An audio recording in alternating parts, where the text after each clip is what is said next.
All right, I'm gonna unpin Frank. So for this next portion, we have a couple Hill Country landowners joining us today. We have Gary Purrier and Jennifer Carloy. Thank you, Jenny and Gary, for joining us today. We're so excited to see you and to hear from y'all. Good morning.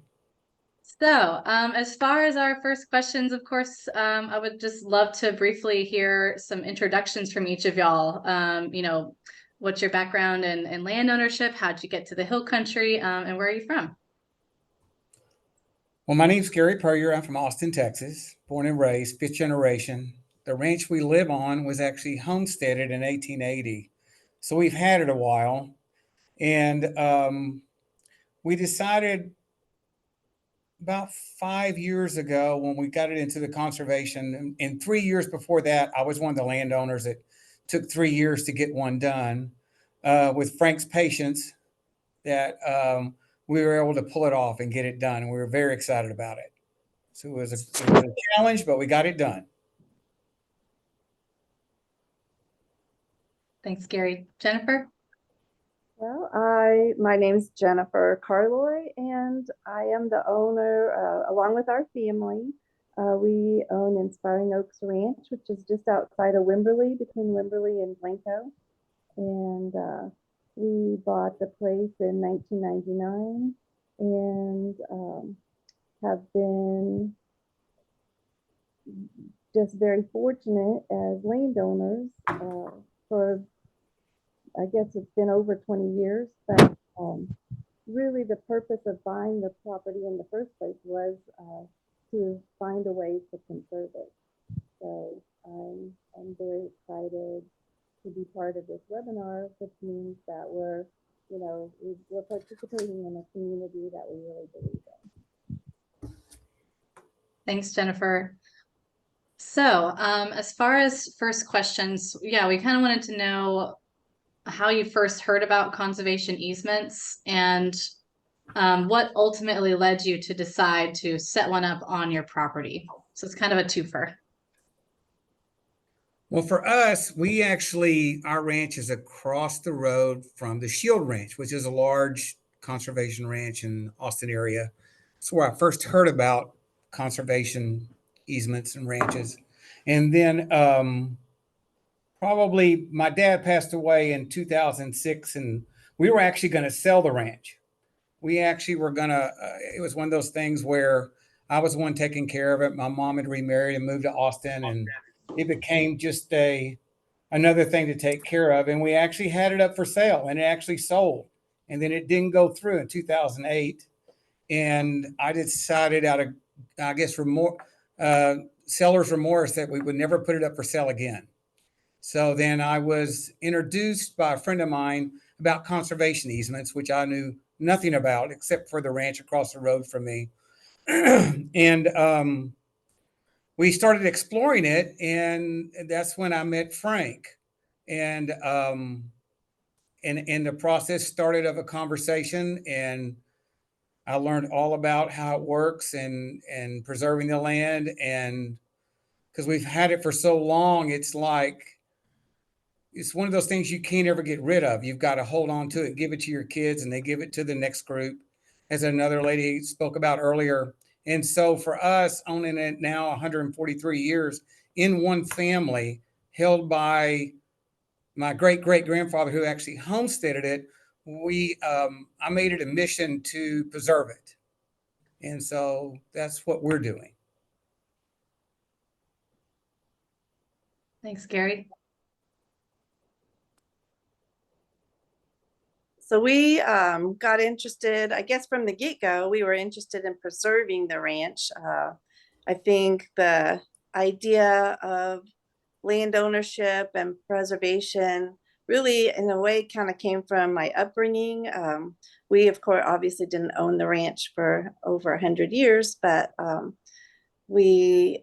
spent my childhood camping and really enjoying the beauty of nature, seeing how my place and kind of learning about my place in the world, not just part of a city, but part of a greater world around me. My mom grew up on a farm and has great memories of going up on a rock and looking over the landscape and enjoying the trees and finding a place of peace. And then unfortunately for their family, when her father died, they did sell the ranch. And what happened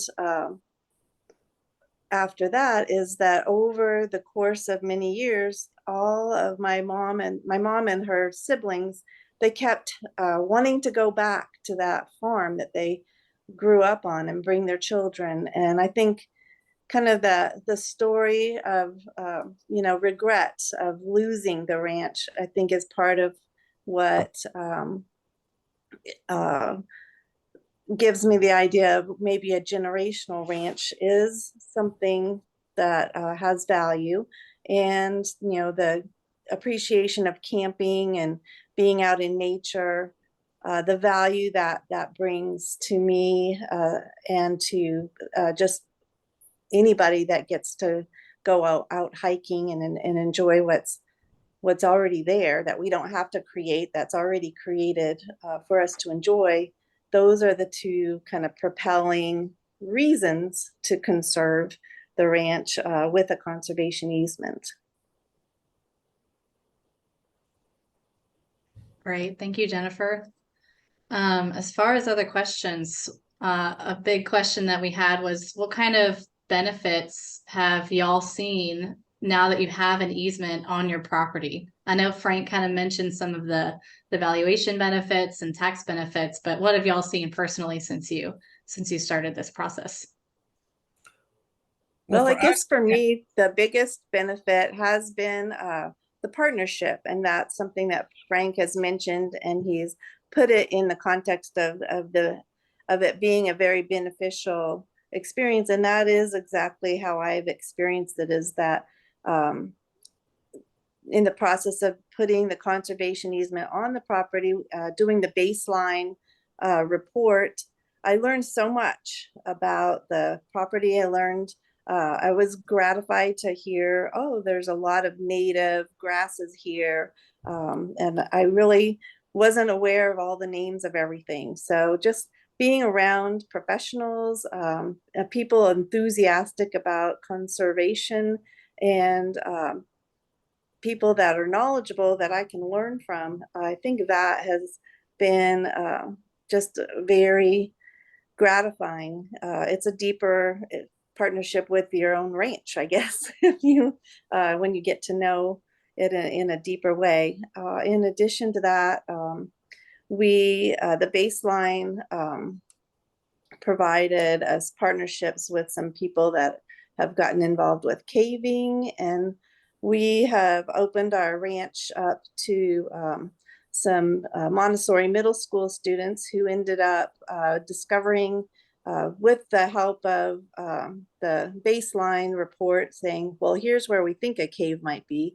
Well, these middle school students had an opportunity to actually dig it out and make a sense of discovery. And their teacher was telling me, well, maybe these are future geologists and people that have a new career path. Who knows what people will do, but it is really, the partnerships are amongst me, our family, and the land trust, but then it reaches out beyond into the other professionals, and then just other people that have some way or interest to benefit from getting involved with the land trust. Thanks, Jennifer. That's so neat about the middle school students. It's exciting. You're right. Yeah, that is so neat. Gary, what benefits have you seen from having an easement on your property? Well, our benefits, part of it was tax purposes for us and dealing with property taxes with Travis County.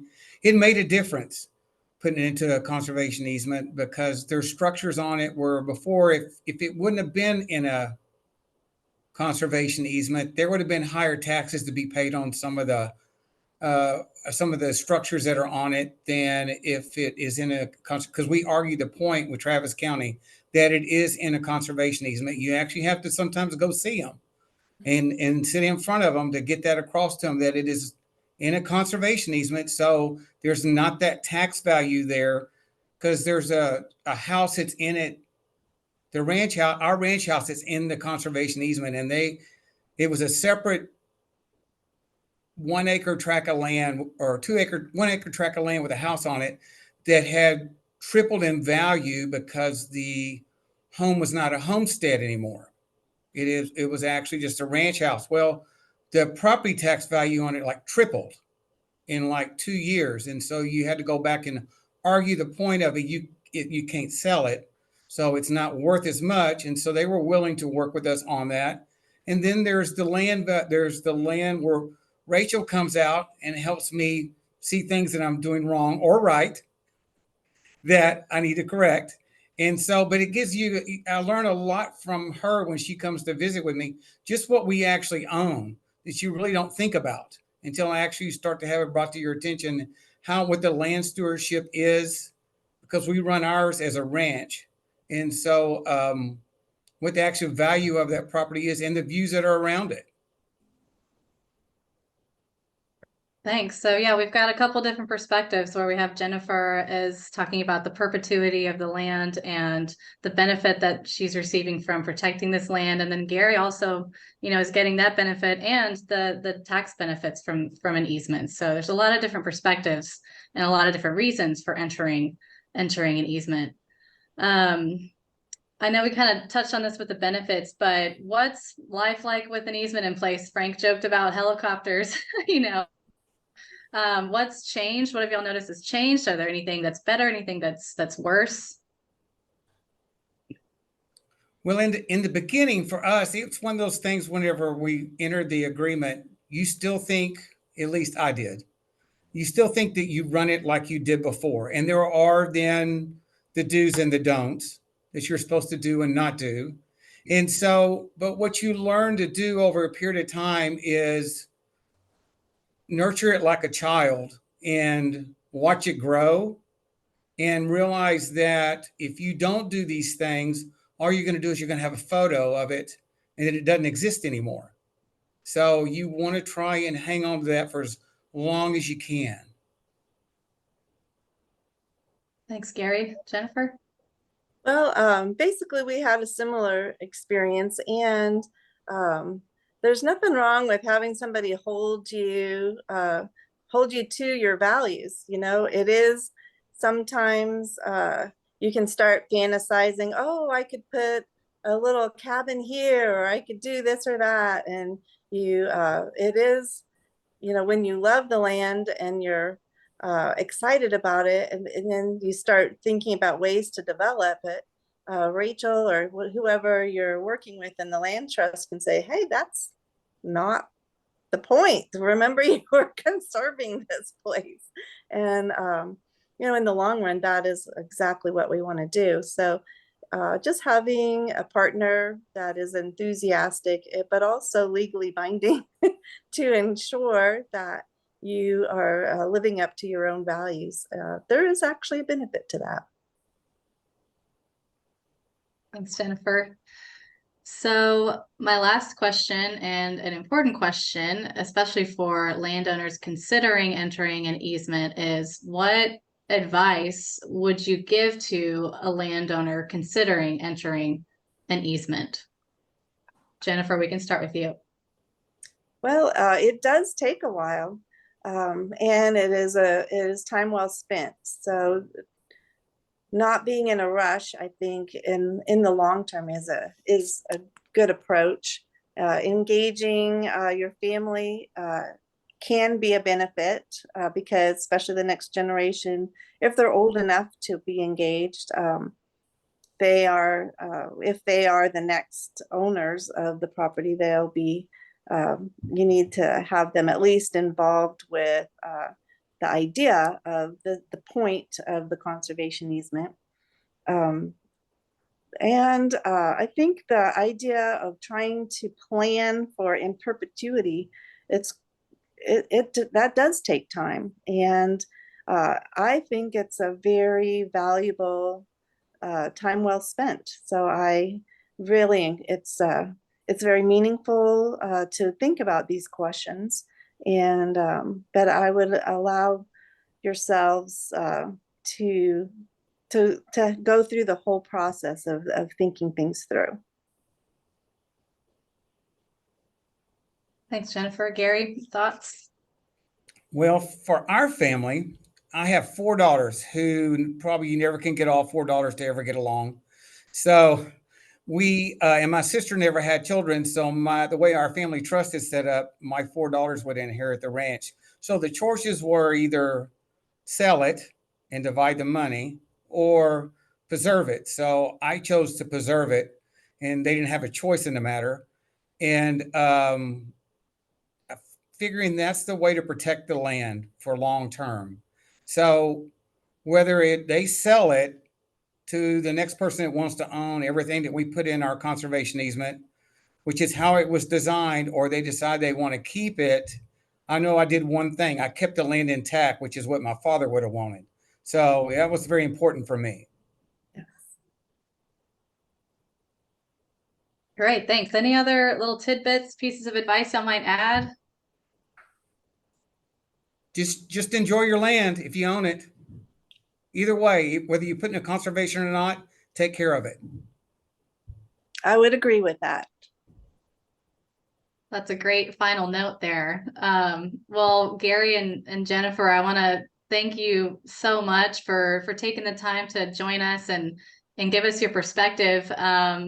This is a great time, great opportunity for folks in the audience to type questions into the chat for Jennifer and Gary. We've got 2 landowners here that have gone through the experience of having an easement, so definitely take advantage of this opportunity and ask some questions. Feel free to unmute yourselves or pop them into the chat.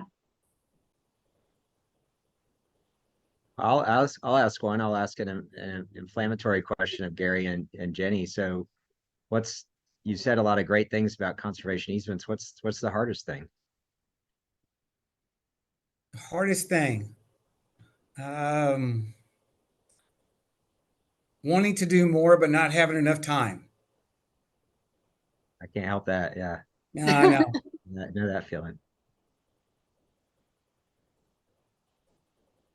It's been one of our best decisions we've ever made as a family. It's great to hear. Yeah. We can't hear you, Jennifer. There. So yeah, it is a difficult question. I don't really think of it as hard. I really just see all the benefits. I guess the hardest thing about having an easement at the end of the day is just being really able to remember little details about what you can and can't do. But like Frank said, if there's a question, just pick up the phone and ask. So Thanks. Daniel, I see you have your hand raised. Yeah, Gary and Jennifer, thank y'all so much for joining this session and sharing your experience. If you could go back in time to the starting line of this process of going through the conservation easement, is there anything you would have done differently with hindsight as far as how you approached and went through that process? I don't have any. I think what we did was exactly right. I don't have any regrets about any of it. yeah, I guess I have a similar answer. I don't have any regrets, and I feel like because we did take time, we took about 2 years, just a little over 2 years, and we did have a situation right before we closed where a pipeline did want to go across our property, and although we didn't prevent it from going across it, we did move it so that it didn't go through our property. And that, even though the conservation easement didn't prevent it, it did. It was a good negotiating tool, and it did deter them. So when you think of regrets, it's difficult to think of a regret when you've had so many great benefits.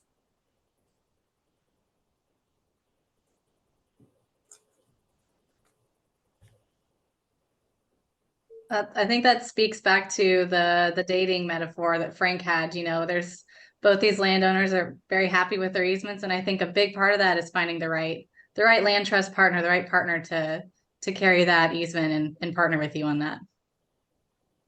Well said. I agree. Alrighty. Well, should any questions come up, any thoughts, concerns about conservation easements, please don't be a stranger. We would love to hear from you. I'll be following up tomorrow with an email that'll contain a recording of today's session. It'll contain Frank's PowerPoint along with his contact information and his colleague Rachel Lindsay, who has kindly been helping out in the chat with keeping track of questions. Thank you, Rachel, for that. And yeah, again, don't be strangers. Please reach out if you have questions. Frank and Rachel are amazing resources. Jennifer and Gary, thank you so much for joining us today and giving us some of your time. It's so nice to hear from actual landowners that have been through this experience. So thank you so much. You're welcome. Thanks, All everybody. Yeah, right. it's been my pleasure. Thank you. Yeah. Well, I guess that's it. I hope you guys have a wonderful rest of your week, and we look forward to hearing from you in the future. Thanks, everyone. See y'all. Thank you. Thank Bye. you.